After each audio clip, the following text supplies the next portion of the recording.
Shalom. దేవుని పరిశుద్ధ నామానికి మహిమ కలుగును గాక.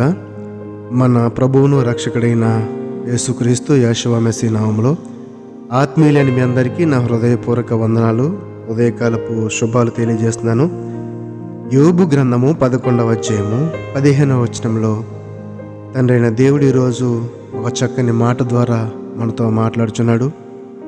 యోబు గ్రంథము 11వ అధ్యాయము 15వ వచనం. నిశ్చయముగా నిర్దోషివై నీవు సంతోషించదవు, నిర్భయుడవై నీవు స్థిరపడి ఉందువు. నిశ్చయముగా నిర్దోషివై నీవు సంతోషించదవు, నిర్భయుడవై నీవు స్థిరపడి ఉందువు. ఈ మాటలో మనం చూసినట్లయితే నిర్దోషి అనగా దోషం లేనివాడు, పాపం లేనివాడు, అతిక్రమం లేనివాడు. మరి తండ్రిని దేవుడు మనల్ని కోరుకుంటున్న స్థితి ఏంటంటే నిర్దోషిగా ఉండాలనే.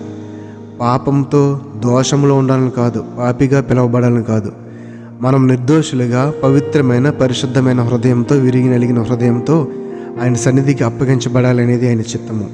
అయితే మనం ఎప్పుడు నిర్దోషులుగా ఉంటాము అని ఆలోచన చేస్తే కనుక దీనికి జవాబును మనం ఆ యొక్క 13-14 వచనాలను చూడగలుగుతాం.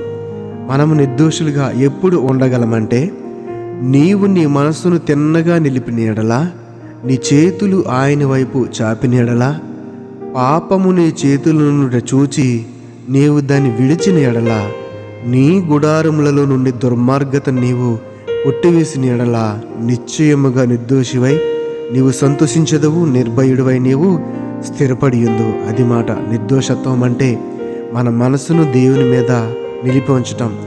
ఎప్పుడు కూడా ఏ సందర్భం వచ్చినా, ఏ స్థితి వచ్చినా కూడా మన చేతులను ఆయన వైపు చాపి ఉంచటము. పాపము మన చేతిలో మన పాపం మనకేంటో తెలుసు, మన స్థితి ఏంటో మనకు తెలుసు. కాబట్టి మన పాపము మన చేతిలో నుండి చూసి దానిని విడిచే మనం ఏం చేయాలంటే ఆ యొక్క గుడారముల నుండి దుర్మార్గతను కొట్టివేయాలి. గుడారం అనగా మన యొక్క హృదయమే, దేహమే దేవుని ఆలయము అనుకున్నాం కదండి.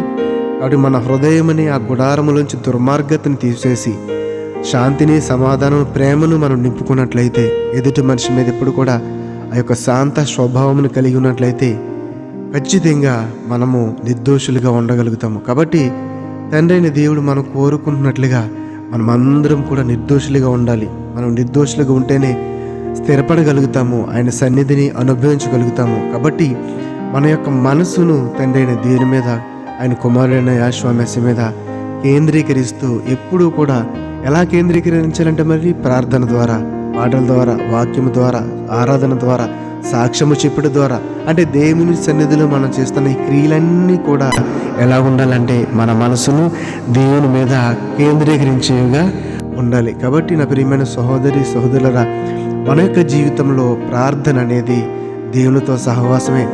వాక్యం అనేది ఆయన మనతో మాట్లాడటమే, ఆయన మనల్ని సన్మార్గంలో నడిపించటమే.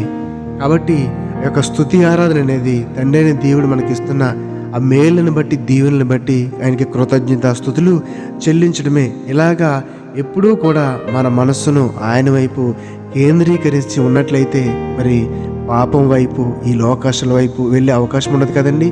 అంటే మన యొక్క హృదయము ఇంకా పాపం వైపు, లోకాశంలోకి వెళ్తుందంటే దేవుని వైపు నువ్వు చూడలేదు, నీ చూపు దేవుని వైపు లేదు, నీ యొక్క దృష్టి దేవుని మీద లేదు. అందుకని ఇంకా నీలో పాపం ఉంది, అందుకే నీలో ఇంకా దోషం ఉంది. కాబట్టి ఎప్పుడైతే నీవు దేవుని చూడగలుగుతావో, నీ దృష్టి, నీ యొక్క ధ్యానము, నీ యొక్క ఆ యొక్క కేంద్రీకరణ అంతా కూడా, ఆసక్తి అన్నీ కూడా దేవుని వైపు ఉంటాయో, అప్పుడు మన హృదయము ఈ లోకం గురించి ఆలోచిస్తే పాపం మీద మన దృష్టి ఉంది. కాబట్టి మన మనస్సును తిన్నగా ఆయన వైపు చూపుదాం.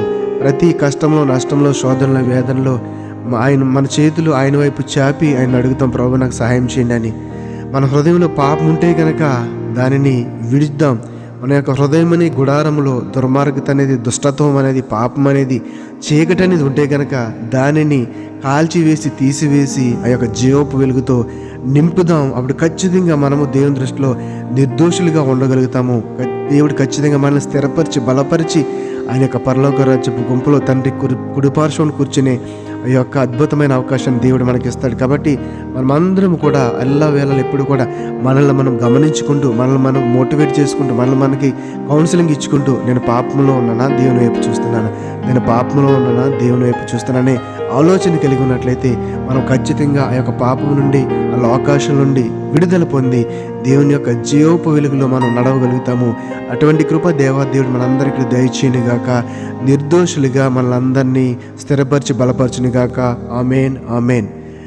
పరిశుద్ధుడ మహోన్నతుడ మమ్మల్ని కన్న తండ్రి, నాయన మేము నిర్దోషులుగా ఉండాలంటే, మేము నిర్దోషులుగా ఉంటే ఎలా స్థిరపడతామో, ఎలా బలపడతామో మీరు నేర్పించారు ప్రభువా. నిర్దోషులుగా ఉండటమంటే నీ వైపు చూడటమని, నిర్దోషులుగా ఉండటం అంటే నీ వైపు చేతులు చాపి నేను హక్కును చేర్చుకుంటామని, ఆయన నిర్దోషులుగా ఉండటం అంటే పాపము హృదయంలో ఉన్నప్పుడు దాన్ని తొలగించుకుంటామని, నిర్దోషులుగా ఉండమంటే హృదయం అనే గుడారములో ఉన్న దుష్టత్వం విడిచిపెట్టి నీ సన్నిధిని అనుభవించడానికి మాకు నేర్పించారు ప్రభువా. అట్టి రీతిగా మేమందరం కూడా దుష్టత్వమును, పాపమును, చీకటిని విడిచి నీ జీవపు వెలుగును ధరించుకుని తండ్రి ప్రభువా, ఆ వెలుగులో నడుస్తూ నీ వైపు చూచేవారుగా, నిన్ను ఆరాధించేవారుగా ఉంచమని ఈ యొక్క మాటను బట్టి మా హృదయంలో బలపరిచి స్థిరపరిచి నడిపించమని నజరేయుడైన యేషువ మెస్సీ నామములో ప్రార్థన అడిగి వేడుకొనుచున్నాము తండ్రి. ఆమేన్, ఆమేన్. షలోం. వందనాలు అందరికీ. షలోం. దేవుని పరిశుద్ధ